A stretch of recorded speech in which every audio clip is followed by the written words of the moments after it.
ምርጫ በዲሞክራሲያዊ ስርዓት ውስጥ ህዝብ የራሱን መሪዎችና ተወካዮች የሚሰይምበት መሰረታዊ ሂደት ነው።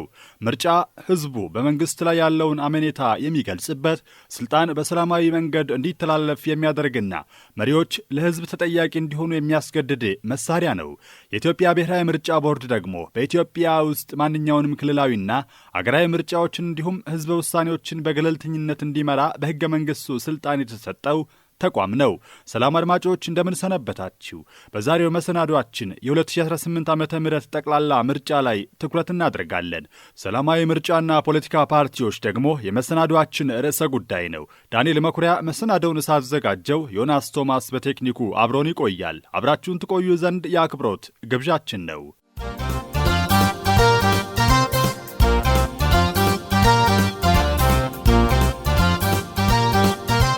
ምርጫ ህዝብ መሪዎችን ወይም ተወካዮችን በነጻና በፍትሃዊ መንገድ የሚመርጥበት ዲሞክራሲያዊ ሂደት ነው። የኢትዮጵያ የምርጫ ታሪክን ስንመለከት ከንጉሠ ነገሥቱ ዘመን ጀምሮ እስካሁን ድረስ ረጅምና ውስብስብ ጉዞን አሳልፏል። በቀዳማዊ ኃይለ ሥላሴ ዘመን ኢትዮጵያ የመጀመሪያውን ዘመናዊ ሕገ መንግሥት በ1923 ዓመተ ምህረት አገኘች። የ1948ቱ የተሻሻለው ሕገ መንግሥት የሕዝብ ተወካዮች ምክር ቤት አባላት በሕዝብ በቀጥታ እንዲመረጡ ፈቀደ። ይሁን እንጂ ምርጫው የሚካሄደው በግለሰብ ደረጃ እንጂ በፓርቲ አልነበረም። የፖለቲካ ፓርቲዎችም አልተፈቀዱም ነበር። ደርግ ስልጣን ከያዘ በኋላ ለረጅም ዓመታት በኢትዮጵያ ምርጫ አልተካሄደም ነበር። በ1979 ዓመተ ምህረት የኢትዮጵያ ሰራተኞች ፓርቲ ወይም ኢሴፓ ብቸኛው ህጋዊ ፓርቲ በነበረበት ወቅት የተካሄደ ምርጫ ነው። የውድድር መንፈስ የሌለውና ስርዓቱን ለማጽናት የተደረገ ይሁንታ የመስጠት ሂደትም ነበር። ኢህአዴግ ስልጣን ከያዘ በኋላ የብዝሃ ፓርቲ ስርዓትን በህገ መንግስቱ አወጀ። በዚህ ወቅት 5 አገር አቀፍ ምርጫዎች ተካሂደዋል። ጠቅላይ ሚኒስትር ዶክተር አብይ አህመድ ወደ ስልጣን ከመጡ በኋላ በ2013 ዓመተ ምህረት 6ኛው አገራዊ ምርጫ ተካሂዷል። ምርጫ ቦርድ በገለልተኛ አካላት እንዲዋቀር የተደረገበትና ነፃ የሆኑ የፖለቲካ እንቅስቃሴዎች የታዩበት ነበር። በሰሜኑ የሀገሪቱ ክፍል በነበረው ጦርነትና በጸጥታ ችግሮች ምክንያት በአንዳንድ አካባቢዎች ምርጫው በወቅቱ ሳይካሄድ መቅረቱ የሚታወስ ነው። ዘንድሮ 7ኛው ጠቅላላ ምርጫ በወርሃ ግንቦት እንደሚካሄድ የኢትዮጵያ ብሔራዊ ምርጫ ቦርድ ያወጣው መርሃ ግብር ያመላክታል። ታዲያ በካፋ ዞን የሚንቀሳቀሱ የፖለቲካ ፓርቲዎች ለምርጫው እያደረጉት ያለው ዝግጅት ምን ይመስላል? ቦጋለ ኃይሌ እባላለሁ። የካፋ ህዝቦች ዴሞክራሲያዊ ህብረት ሰብሳቢ ነኝ። ዝግጅት እያደረግን ነው ያለነው። አክቹዋሊ ዝግጅት በዚህ በአጭር ጊዜ ውስጥ የሚደረግ አይደለም። የብዙ ጊዜ ኪሙሌቲቭ እንትን ነውና ህዝቡ እንዲያውቅ ያስፈልጋል እና ከዚህ አንጻር ያው ፓርቲው ከተመሰረተበት ጊዜ ጀምሮ በተለያዩ ተግባራዊ ስራዎቹ ይታወቃልና ከዚያ ጀምሮ ነው እንግዲህ ዝግጅት ያለው። ዝግጅት ማለት መታወቅ ነው። መጀመሪያ ማሳወቅ ነው። የራስን ማንነት ፕሮግራምን ማሳወቅ ነው። ከዚህ አንጻር እጩ በየቦታው እንመለመላለን። በአሁኑ ሰዓት በ6ቱ ምርጫ ክልሎች ነው እጩዎችን የምንመለምለው። ይህን እያደረግን ነው ያለ ነው። ካፋ ህዝቦች ዴሞክራሲያዊ ህብረት በፊት ብቻውን ነበር የሚወዳደረው። አሁን ግን 8 ክልላዊ ፓርቲዎች ጥምረት ፈጥረናል እና ይሄ እንደ ጥምረት ነው የምንንቀሳቀሰው።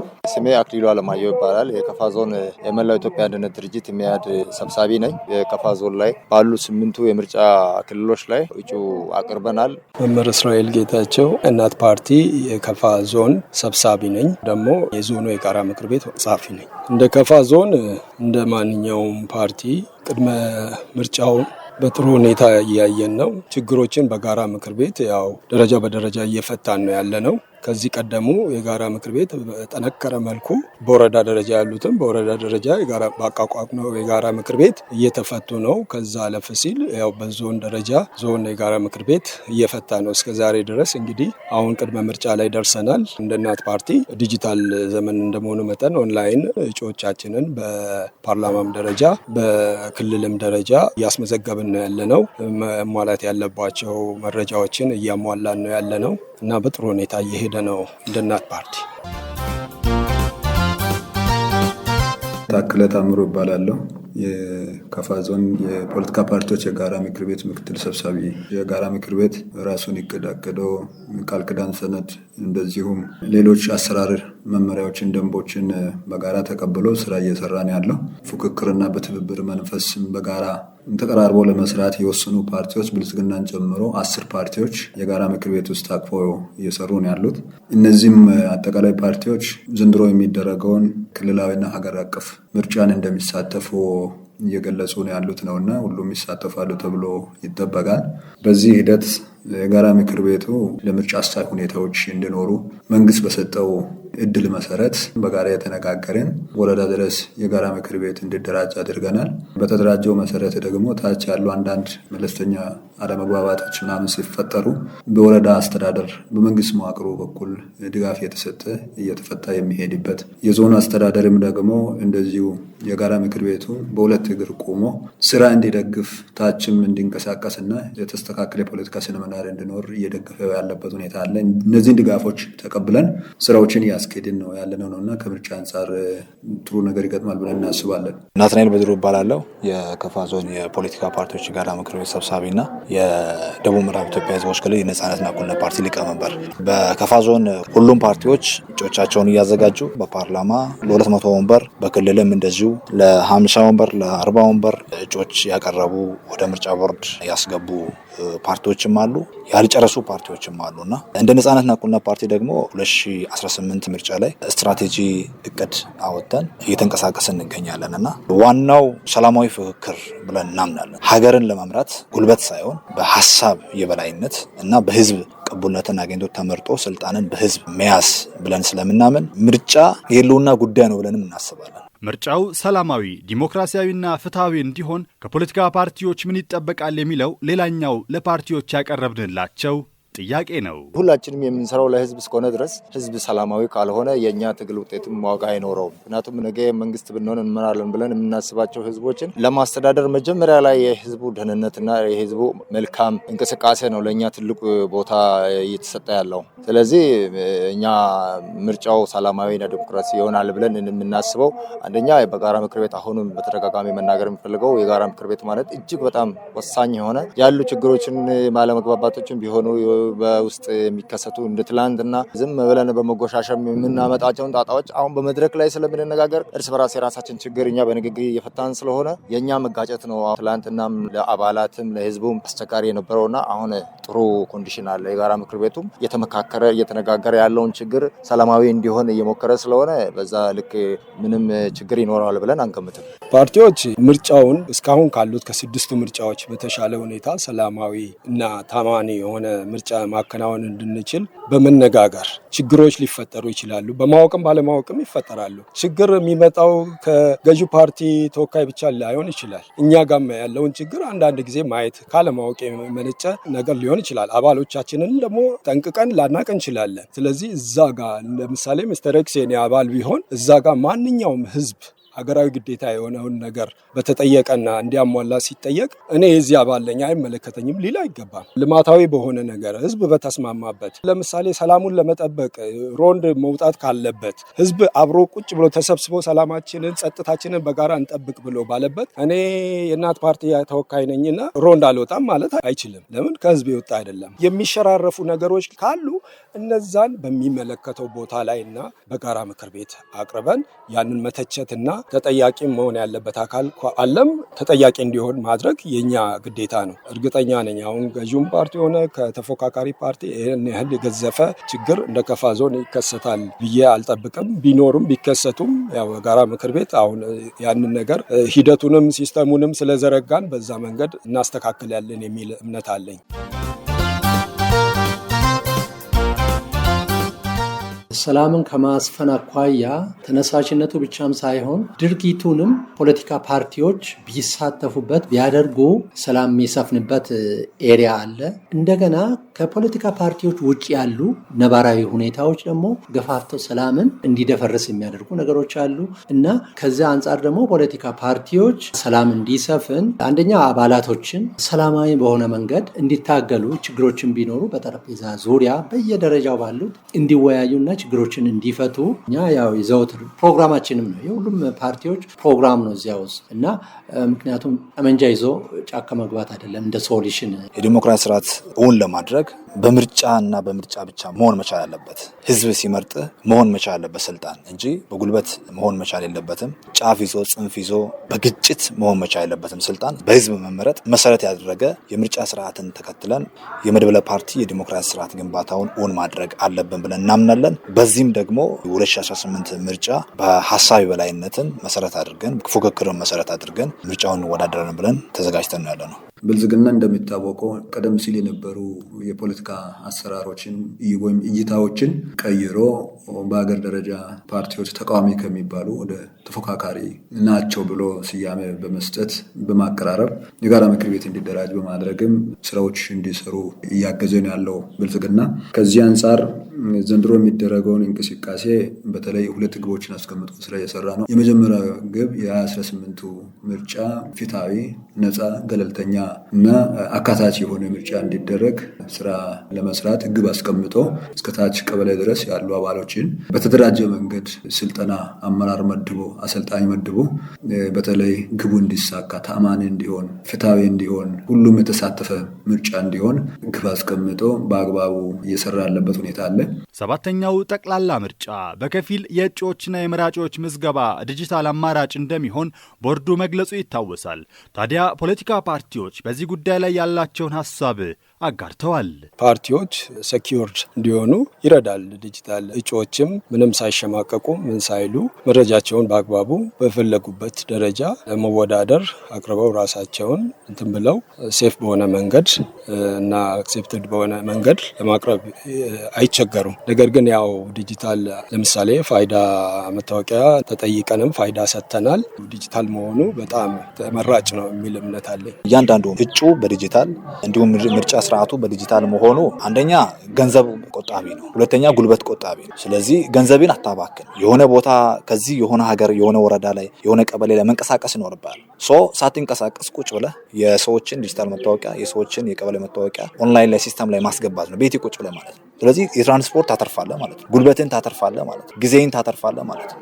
ስለዚህ ምርጫው ሰዎች ቁጭ ብሎ ቤታቸው የሚመርጡበት፣ ፓርቲዎች ደግሞ እጩዎቻቸውን ዲጂታል መዝጋቢ አንድ ሰው ብቻ ፒክ ይደረጋል። እሱ ቤቱ ቁጭ ብሎ ከዚህ ቀደም እንዴት ነው የሚሆነው? ከዚህ ቀደም የነበሩ ምርጫዎች 2013 ተሳትፈናል። ያኔ እያንዳንዱ እጩ ጊምቦ ጓታ ተወዳዳሪ ከሆነ ጊምቦ እዛው አካባቢ መሄድ ግዴታ ነው። እዛው ሂዶ አንደኛ ጊዜ ይወስድበታል በሚሄድበት ሰዓት፣ ሁለተኛ ደግሞ ገንዘብ ይወስድበታል ማለት ነው። ልክ ይሄ ነገር ምን ይሆናል? አሁን ይቀረፋል ማለት ነው። ጠቅላይ ሚኒስትር ዶክተር አብይ አህመድ በቅርቡ በሕዝብ ተወካዮች ምክር ቤት ተገኝተው በሰጡት ማብራሪያ የዘንድሮ ምርጫ ከዚህ ቀደም ከነበሩት ልምዶች በተሻለ መልኩ ሰላማዊ፣ ፍትሐዊና አካታች እንዲሆን መንግስት በቁርጠኝነት እየሰራ መሆኑን መግለጻቸው ይታወቃል። ጠቅላይ ሚኒስትሩ በንግግራቸው መራጮች ለምርጫው እንደ ጡብ፣ ተሳታፊ ፓርቲዎች ደግሞ እንደ ማገር ናቸው በሚል የገለጹ ሲሆን የምርጫ አውዱን ለማስፋት ልዩ ትኩረት መስጠቱንም አረጋግጠዋል። ያነጋገርናቸው የፖለቲካ ፓርቲዎች የጠቅላይ ሚኒስትሩ ንግግር ተቀባይነት ያለው እንደሆነ ገልጸዋል። ትልቁ ነገር እኮ ማየት ያለብን ለምርጫው እንቅስቃሴ ያሉ የፖለቲካ ፓርቲዎች ዝግጁ መሆናቸው የሚታየው በዚሁ ነው። ምክንያቱም መንግስትም አውቆታል ማለት ነው። ምክንያቱም ትላንትም የህዝብና ህዝብ እርስ በራስ ሲረባበሽ ሰላማዊ ኮንዲሽን ሲናጋ ነው መንግስትም ትንሽ ጠጠር ያደረገው። አሁን ደግሞ በመግባባት በመነጋገር ያለው ለልማት ያለው አስተሳሰብ እንደ ተፎካካሪ ፓርቲ ብቻ ሳይሆን አጠቃላይ ሁሉ መንግስትም ሆነ ተባባሪ ፓርቲ ሁሉ ለተሻለ ለአካባቢ ለውጥ እየተንቀሳቀሰ ስለሆነ መንግስትም አሁን የሚፈልገው ነገር ስለሆነ የግድ ትላንትና የነበረው መገፋፋት ቀርቶ ዛሬ ቢያንስ የተወሰነ ፐርሰንት እንኳን ፓርላማ ውስጥ ድምጽ እንዲኖራቸው መንግስት ያስበ ይመስለኛል። ጥሩ ነገር ይኖራል የሚለው አንዱ እሱ ነው። ጠቅላይ ሚኒስትሩ በፓርላማ ላይ ያስቀመጡት ነገር ያው የትኛውም ተፎካካሪ ፓርቲ እንደ ፓርቲ አክሴፕት የሚያደርገው ነገር ነው። ፕራክቲካሊ መተግበር ይገባዋል ብለን እንደ እናት ፓርቲ እናምናለን። ምክንያቱም ፓርላማ የተለያዩ ድምጾች የሚሰሙበት ነው። ምክንያቱም የተለያዩ ድምጾች ከተለያየ አስተሳሰብ የሚመነጩ ከሆነ ለሀገራችን ለሕዝባችን የተሻለውን ነገር ለመውሰድ ያመቸናል። ሁለተኛ ሰላማችንንም ለማስጠበቅ ከፍተኛ አስተዋጽኦ ያደርጋል። ሰው ድምፁ አልሰማ ሲል በፓርላማ ደረጃ ተወካይ ሲያጣ ጫናዎች ሲበረቱበት ነው ወደ አላስፈላጊ ትርክና አላስፈላጊ መስመር ውስጥ የሚገባውና አሁን ጠቅላይ ሚኒስትሩ ያቀረቡት አማራጭና የገለጹት ነገር እኔ በግሌም እንደ ፓርቲም የምቀበለውና ሁላችንም የምናምንበት ነው። እውነት ለመናገር ተፎካካሪ ፓርቲዎችም የሚናገሩት ንግግር አብዛኛው ጊዜ የምንሰማቸው በተለያዩ ሚዲያዎች የምንሰማው ምንድን ነው? ፍትሃዊ ምርጫ ይሁን ነው፣ ዲሞክራሲያዊ ምርጫ ይሁን ነው። ስለዚህ መንግስት ደግሞ ቁርጠኛ ነኝ፣ ሙሉ ፓርላማውን አልቆጣጠርም፣ ሙሉ የክልል ምክር ቤት ወንበሮችን አልቆጣጠርም፣ አካፍላለሁ። ይሄ ማለት አንዱ የዲሞክራሲ እይታ ለዲሞክራሲ ስርዓት ግንባታ ቆርጦ የተነሳ ለዛም ደግሞ በሩን የከፈተ ስርዓት ፍንጮች አሉ ብለን እናምናለን። ያን ደግሞ እኛም እንቀበላለን ብቻ ሳይሆን ለዛ የራሳችን ኃላፊነት ድርሻ እንወጣለን። እንደ ነጻነት እኩልነት ፓርቲም እንደ ፖለቲካ ፓርቲዎች የጋራ ምክር ቤትም ሀሳቡን ሼር እያደረግን የነበርነን አሁንም ደግሞ ይህን ሀሳብ ከመንግስት ጋር በጋራ በመሆን እውን እናደርጋለን የምን እምነት ነው ያለኝ። መንግስት እንግዲህ እየተናገረ ያለው ጠቅላይ ሚኒስትሩ እየተናገረ ቃል እየገባም ያለው ምንድነው ከአንድ ወገን የሚመጣ እንትን ብቻ ፓርላማው መሙላት የለበትም የሚል ነው እየሰማን ያለ ነውና ይህን በተግባር ፈጸም እንፈልጋለን። ፖለቲካ ፓርቲዎች ግን ወደ 65 የሆኑ ፖለቲካ ፓርቲዎች መድረኮች አሉ፣ የተለያዩ መድረኮች። በእነኚህ መድረኮች ላይ ጥያቄዎችን በጣም ነበር የምናነሳው። ጥያቄዎች ይነሳሉ፣ ከመንግስት አካላትም ይመጣሉ፣ ከከፍተኛ የፓርቲ አካላትም ይመጣሉ፣ እንወያያለን። ፖለቲካ ፕሮግራማችን አይዲዮሎጂያችንን እዛው ላይ እንገልጻለን። ፖለቲካ ምህዳሩን በተመለከተ የምርጫ ስርዓቱን በተመለከተ በጣም ሲሪየስሊ ነበር የምንናገረው። በደብዳቤም ሁሉ እንደ ጋራ ምክር ቤት ለመንግስትም ያቀረብንበትም ሁኔታ አለ። እንደ ድሮ የአብላጫ ድምፅ አይነት ሳይሆን ተመጣጣኝ የሆነ ፖለቲካ ሚና ሊኖራቸው ይገባል፣ የስልጣን ሚና ሊኖራቸው ይገባል። የዘንድሮ ምርጫ ለሀገር ለዓለም ተምሳሌት እንዲሆን ግብ ተቀምጦ እየተሰራ ነው ያለው። ይህን ግብ ለማሳካት ደግሞ ሁሉም መረባረብ መቻል አለበት። ከዚህ ውጪ ሀገር ነው ማሸነፍ ያለባት እንጂ እኔ የሚባል ነገር እንደ ቀድሞ እንትን መሆን የለበትም የሚል ሀሳብ ተወስዶ እየተሰራ ነው ያለው ነውና ብልጽግና በዚህ ላይ በጣም ቁርጠኛ አቋም አለው፣ እየሰራ ነው ያለው፣ ለማሳካት እየሄደን ያለው። እንደ ከፋ ዞን 609 ምርጫ ጣቢያዎች አሉ፣ 8 ምርጫ ክልሎች አሉ። እነዚህ ክልሎችን ደግሞ ከጸጥታ አንጻር ምርጫ የሚያስተጓጉል ነገር የለም እንደሚካሄድ ተወስኗል። ይህን ውሳኔ ህዝቡም እየሰማ ነው ያለው ነውና ይህን ተቀብሎ ምርጫው ላይ መሳተፍ፣ ምርጫውን ሰላማዊ እንዲሆን አብሮ መስራት ለገዢ ፓርቲውን ለብልጽግና ብቻ ሳይሆን አብሮ ሀገርን ማጽናት፣ አካባቢውን ለመለወጥ መስራት የሚጠበቅ ስለሆነ በዚህ መንገድ ነው እየሰራን ያለ ነው። በምርጫ አማካይነት ዜጎች ድምፃቸውን በመጠቀም በሀገራቸው አስተዳደር ላይ ተጽዕኖ ያሳያሉ። ይህ ሂደት የህዝብ ፍላጎት እንዲከበርና መንግስት ለህዝብ ተጠያቂ እንዲሆን ያግዛል። ትክክለኛ ምርጫ ለማካሄድ ነጻነት፣ ፍትሐዊነት፣ ግልጽነትና የህግ ክብር አስፈላጊ ናቸው። ዜጎች ያለ ፍርሃት ድምፃቸውን መስጠት አለባቸው። የምርጫ ተቋማትም ገለልተኛ መሆን ይገባቸዋል። እንዲሁም የፖለቲካ ፓርቲዎች ሀሳባቸውን በሰላምና በእኩል መድረክ ማቅረብ ይጠበቅባቸዋል። በአጠቃላይ ምርጫ የዲሞክራሲ መሰረት ሲሆን ንቁ የህዝብ ተሳትፎ ያለበት ሲሆን ብቻ ውጤታማ ይሆናል እያልን መሰናዷችንን በዚሁ ቋጭን። ዳንኤል መኩሪያ ነበርኩ። በያላችሁበት ሰላም።